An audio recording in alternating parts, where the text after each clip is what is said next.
So that last game we looked at, that was where I was on Ogre. That was like a situation where I could trade very aggressively. I was Ogre. I could just like run up to them and smack them. They couldn't really kill me. They didn't have the damage, and like not every lane's gonna be that way, right? A lot of lanes you can't just run up and hit people. You're gonna die, right?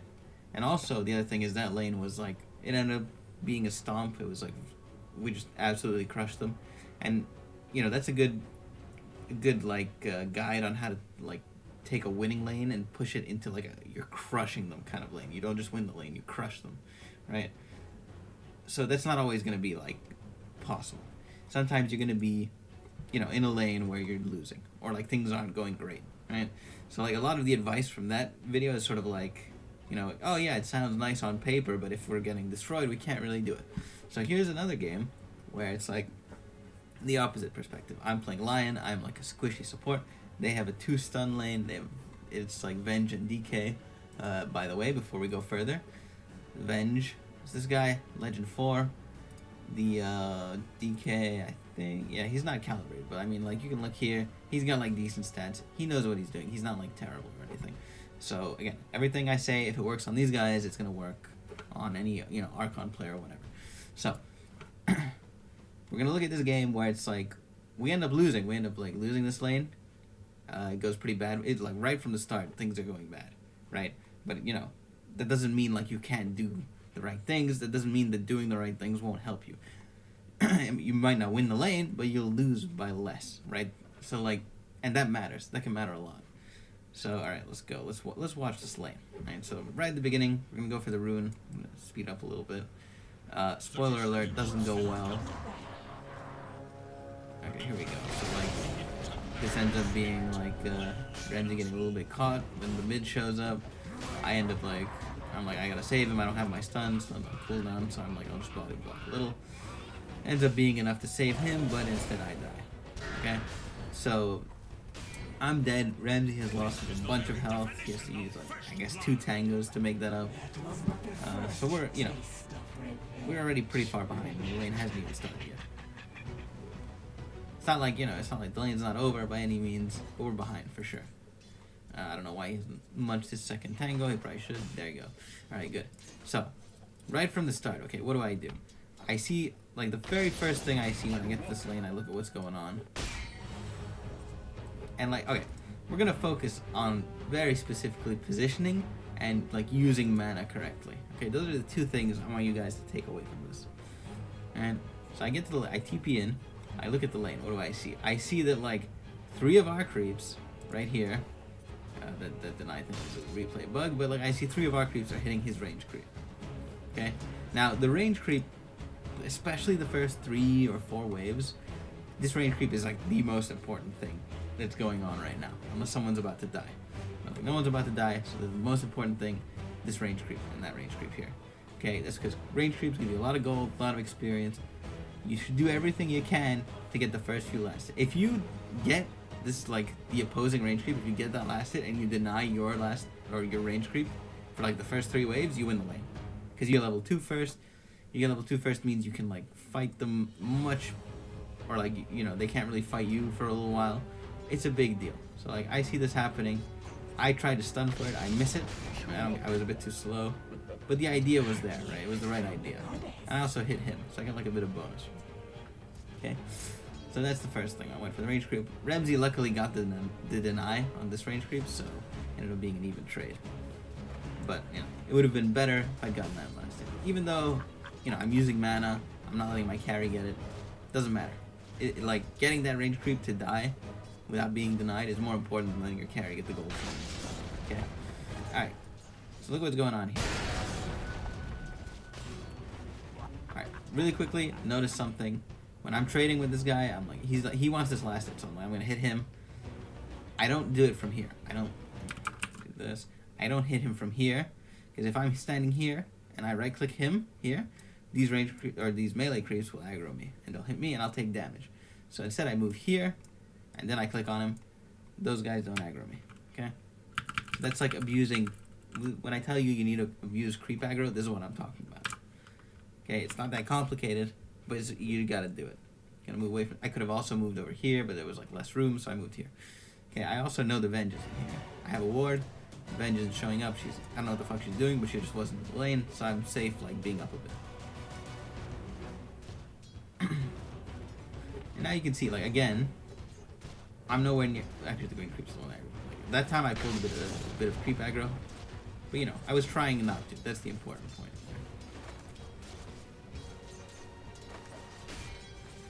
So now again, look what I'm doing. See this? I'm not clicking on him. I'm not clicking on her. I'm moving to here. I'm moving like this. So the aggro range on the creeps. Aggro range on the creeps is about like, it's a bit small, maybe like this, right? So I'm like, I want to be over here, somewhere in this area, clicking there. And that's exactly what I do. There we go. Over there, click on him, right? And by the way, look what's happening. Look at the lane right now. Okay, what's happening? The range creep. We have 2 of our creeps hitting his range creep. Okay? Ramsey's over here. And he's kind of low on health. Ramsey can't get this last hit. It's just like, if he tries to get this last hit, he's going to trade away. He's either going to die or he's going to trade away, like, almost all his health. So, like, I immediately know it's on me to get this last hit.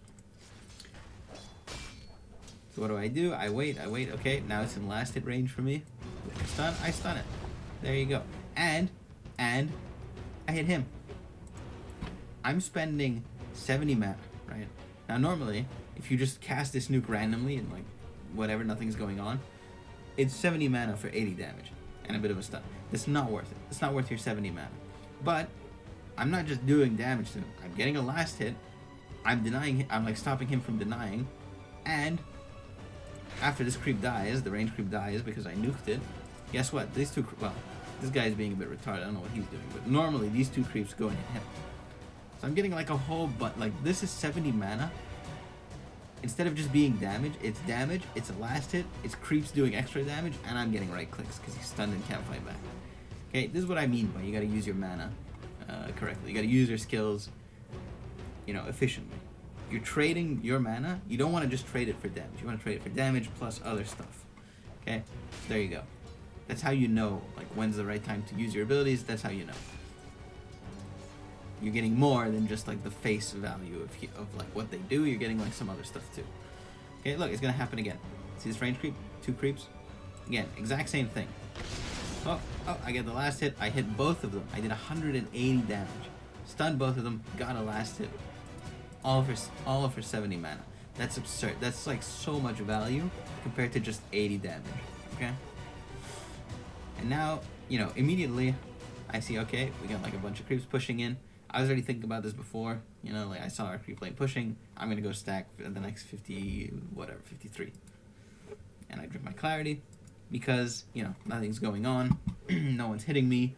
I don't have to like run here. Oh, they're going to cancel my clarity if I go No, I'm doing something else while the clarity is going. Okay? If let's say I wanted to have the mana to fight here, I wouldn't drink my clarity and like run here in the back. I would have 2 mangoes that I can use, or I would use my E instead. Okay, but that's not what's going on. I'm stacking. I told Ramsey, play careful for a bit. I'm gonna stack. I'm gonna pull. I want to get the wave back to like here, because right now we're too pushed up. So there you go. I do the pull. Oh, by the way, let me just say, like, I have mana drain level 2. I still got 2 mangoes. I still got a clarity. Don't skimp on your regen just because you have like an ability like this. This is like in addition to your regen. This lets you use even more mana.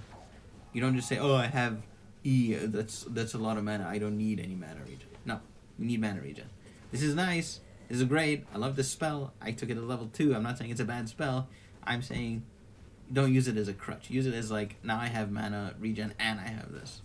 Okay? Alright, good. So, you know, things are going good. Pulled the lane back. Denied a whole creep wave here. So they're missing the experience from a full creep wave. Like, these guys have gotten a kill. Granted, on a level 1 Lion, so not worth that much. But, like, they're behind, right? This guy's level 2, 3/4, level 2.5. I'm level 2.5. Ramsey's level 3 and, like, a bit more than 3.25. So we're winning this lane. Okay, let's look at the last hits real quick. Yeah, Ramsey's ahead. This guy's behind. He just lost 4 entire creeps here. You know, that accounts for the difference. 13 and 9, 4 creeps, they all died here. They were even until that happened. So there you go. Lane's going great for us at this point. Now, you know, if you remember, I said earlier we lost this lane. So, like, spoiler alert, shit's about to get bad. Not right here, but, like, in a bit, shit's about to get bad. But for now, we're winning. And that's because, like, I'm just doing all this stuff to help us, like, you know, playing the lane right, getting the range creep last hits, stopping them from getting, you know, farm, whatever. If you guys do this stuff in your game, you know, you'll win every lane. It's not like people in low MMR don't counter this stuff. They don't play against it. Like, if this Venge was a bit higher MMR, when I went here to pull it, she'd have, like, come up and stopped me. She'd be, like, here, whatever. She'd be, like, standing here. I go to pull like this. She goes and, like, stops me, right? You'll see this in, like, a lot of games we play when the support is, like, a higher MMR. They'll stop you pulling. Anyway, lane gets pushed up again. I don't think anything really interesting happens for a bit. See this range creep here? Like, it was the same scenario again, right? This guy's pulling the creep aggro a little. And he does it to the range creep every way. He likes doing it. Okay? Now this time, I didn't do anything. I didn't, like, run up and stun like I did every other time. Why? Because the Venge has noticed what I'm doing. She's positioned herself here. She's like a buffer between me and this creep, right? If I want to go here and stun, she's going to go here and hit me, right? And I'm like, I can't do it. It's not worth it to me. It's not worth my health. It's not worth my mana. It's not worth my time. So I'm just like, all right, they can have this range creep. They're playing correctly. Instead, I'm just like, all right, well, our lane is pushing. I'll just go pull it back. Because we already have the stack. It didn't all die. You know, there's nothing I can really do here. I can like right-click them a bit, but that's not worth it. Better to pull the way and back. And again, I tell Randy, like, just be careful. I'm pulling. Don't die. He shouldn't die here. I mean, it could happen, but it's like unlikely. And we deny a whole second wave. Like, every single one of these creeps is dying. While they're not in XP range, they're not getting any gold. Now, the Venge, like, sort of realized what's going on. Like I said, she's not a bad player. She, like, understands. She's maybe, like, a bit slow, but she gets what she should be doing. And again, you know, this is how I get my gold. Last hit these guys, get a bit of gold, helps me towards my boots. Or whatever it is I'm building. I think I went boots first this game, because I'm, like, I kind of have to, like, stay on the edge of their... Ooh. Ouch. Yeah, I have to stay on the edge of their skills. Like, if they catch me with their 2 stuns, I'm dead no matter what. So I get boots to, like, try and stay away from them. This was, like... pulled a bit of a mark here because like the Venge went out of vision behind this tree. You can like see my perspective. I think you'll see this. Yeah, like I see. Oh, this is the. Where am I? Okay, there you go. I see like the Venge here. I'm like, shit. What do I do? Let me go here. Let me stun her. Panic. You know, whatever. It happens. Not a big deal. You know, nothing, I lost a bit of health, that's all. Nothing really crazy happened as a result. So, we pulled the lane back. I'm doing my job of, like, I want the lane to be here. I need to get it here. So, you know, I do all this shit. Pull the wave, or pull the lane when it gets pushed up too much to bring it here. Now, here I fuck up, right? Let me tell you exactly how I fucked up here. So the idea here was I want to harass the Dragon Knight. I know the Venge was over here because I was just fighting with her. So I'm just going to run over here and click the Dragon Knight for a bit. And she has to, like, you know, she's got a bit more distance to cover. Drain some of his mana. I'm going to stun him. Okay? And that's all good. All this is fine, right? The problem here, when I see him running up like that, I know he wants to stun me. He's not going to run up that deep and just right-click me. That would be stupid. He'd have my life stealer hitting him, he'd have me hitting him, he'd take too much damage. So he wants to stun me. So my reaction is, okay, well, I'll just stun him first, because my stun is like this much range, his stun is like fucking melee range, his stun range is tiny. So I stun him, and that's fine. Where I fucked up is I didn't back up, right? Like here I went to back up, but I did it too late. You can see here, I stepped to back up, too late, right? I should have done it first, then right-clicked it, and I would have been totally fine. But I fucked up, I stayed too close, I got stunned, it led to a second stun, and I died. So, yeah, you know, this is when we start losing the lane, I fucked up, you know, it happens. Let me point out to you, by the way, at this point in the lane, they have 2 kills, right? Look here, I've died twice. This guy has 1 kill. The Lina got the, the Venge got the first kill, right? They have 2 kills. We have 0 kills. But if you look at the net worth, you know, it's like even. 180 gold difference, not a big deal. And he's behind on experience. He's not level 4 yet. Remzi's level 4.5. Okay, if you look at it, where am I? Here. I'm like 3 and almost 3.5. Guys, just over 3.5. So like we're winning on experience. Gold is like a 200 gold difference, not a big deal. The lane is like even, despite the fact that we're down 2 kills, despite the fact that they got first blood gold, just because we're playing like every other aspect of the lane better.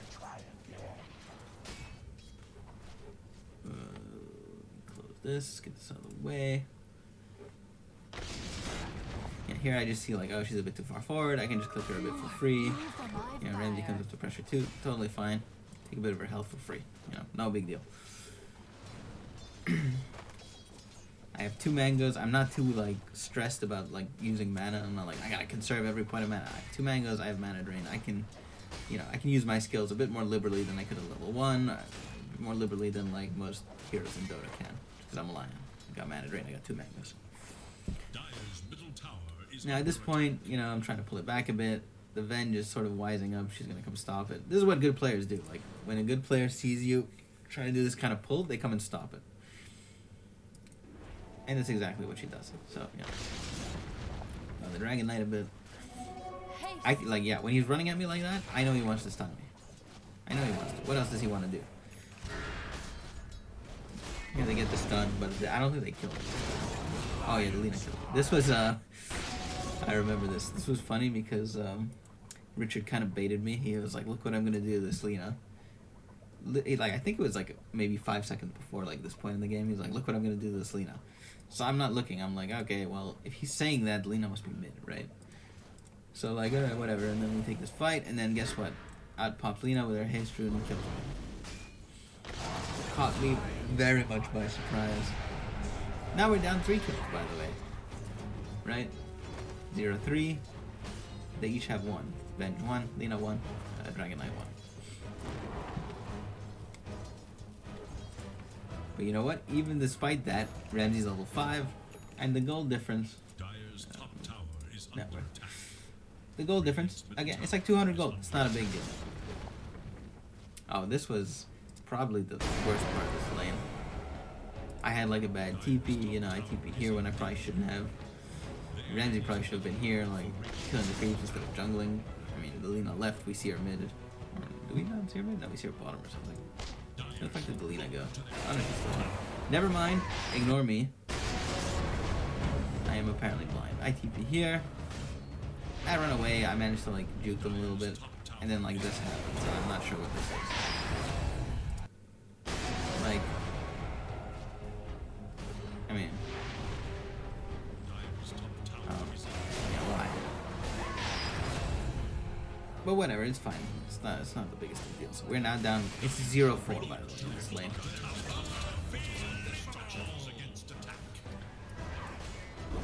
Now, granted, that's with the Lina ganking, but still, like we're clearly losing this lane. But like, if you look at like how much we're losing by, right? Let me just well, you know what? We'll do that at 10 minutes. But you can just look real quick right now, right? Like, it's a 300 gold difference. It's not that big of a deal, considering we're 0-4. They have killed us 4 times, and what do they have for it? They have a 400 gold lead. And like, experience is, yeah, they're behind on experience, and they have only a 400 gold lead after killing us 4 times. Right? That's what I mean by like, even if you lose the lane, if you play it right, you don't lose it by that much.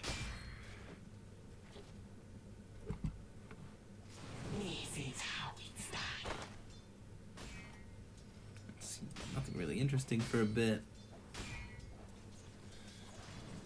Go for the nice double stun there, but like, yeah, that's just again using your mana, getting the most value for your mana. See a chance to stun too, you take it. Why not? Yeah, here I'm thinking we can get a kill, but it turns out I didn't check. She has like a 20 stack stick or one. Not a big deal, you know. We didn't lose that much. Ramsey like is still full health, full mana. I had a salve. I have 2 mangoes. It's fine. We at least emptied her stick. The important thing is we didn't like overcommit. We weren't like, oh shit, we gotta like fight to the death here. No, we just traded, bit of health, bit of mana, backed off, regen, reset, all good. And then that's about it. Lane ends, nothing really interesting at this point. Ramsey goes off to the jungle because he's like, I can't really farm this lane very well anymore. And I take what I can get. This is what you should do, by the way, if you're like in a situation like this, where like the lane is basically lost. Your carry can go to the jungle, he could farm there more than he could in lane, and the support can sort of like hang back and just take whatever scraps he can get from the lane. Now, you know, obviously that's not always possible. Sometimes they have someone who can just jump on you and kill you. But if it's safe, and like for me it's kind of safe, I can just sit back here, very far away. I'm not going to get many last hits, I'm going to get like 1 or 2. Once in a while, like here I get 1, you know. It's better than nothing. I get at least experience. That's my main concern, is to get experience here. So let's back it up a little bit. Let's go to 10 minutes. So we lost this lane, okay? Flat out we lost. We are... I'm 0 and 3. Although 1 was the first blood, which is before the lane, so really it's more like 0 and 2. And Ramsey's 0-1. Okay, we have no kills. They have 4 kills. Okay, you would think, oh, they must be way ahead. They must, like, they crushed the lane. They killed us 4 times. Not really. Like, we're behind 500 gold. And, if you look at the experience, 6.5. A little bit less than 6.5, right? We're ahead on experience, very slightly. We're behind 500 gold. We definitely lost the lane. I'm not trying to say we didn't lose the lane. I'm saying, like, they didn't crush us. Like, for a 4 kill differential, you'd think, like, they crushed us. They didn't. It was just like, we lost. If you look at the other lanes, right, like, the 2 mids, Lina and Morphling, it's a 1,300 gold difference. Ursa and Slark, it's a 1,900 gold difference. It's, like, 4 times as much as the difference between the Dragon Knight and the Lifestealer. This is what I mean, right? You can lose a lane, and it's not a disaster. You could be like, oh, we just lost by a little bit. That's not a big deal. And that's what happens when... Oh my god, hold on. Just notice that this Dragon Knight fucking is maxing Dragon Blood. He's also building a Midas. So, like, this is going to kind of cancel... These two things are going to cancel each other out. Where, like, you know, he's not going to be able to farm quickly because he's not maxing Breathe Fire, but he's getting a Midas, which kind of makes up for that. But it's still bad. Like, if he had the Midas and he maxed Breathe Fire, he'd be able to farm so quickly. Especially with, like, some mangoes or, like, a Soul Ring to give him a bit of mana to spam this shit. He'd get so much more farm. Now, he's not going to get, like... He's just going to be, like, a normal DK. It's as if he didn't have the Midas. Just because he didn't want to skip this. And it's not like him farm. It's... Oh, he's griefing himself, dude. He's just griefing himself. I don't know why people do this. Let's, like... Okay. I'm going to put the camera here so we don't get distracted. I want you guys to just look here. Just look at this little number. Okay? And we're going to speed this up. Now, with a Midas, you have an 11-minute Midas. Even if your Midas is 4 levels, you should, like... Your net worth should take off. You should be, like... Maybe not top, but, like, fighting for top position. After, like, a little bit, after your Midas had a chance to work. His net worth sucks. It's just like, not going... He should be, like, up here between these two. And he's not. It's all because now he has finally max Breathe Fire at like this point in the game. 6 or 7 minutes later. No good. No bueno. Look at this pathetic net worth. Don't do it, guys. Don't max Dragon Blood, please. Max Breathe Fire. If you win the lane, you know, you can kill people with Breathe Fire. If you lose the lane, at least you can use it to farm creeps and you're not like irrelevant for the rest of the game. Alright? Don't do it. Don't max Dragon Blood. I hate this shit.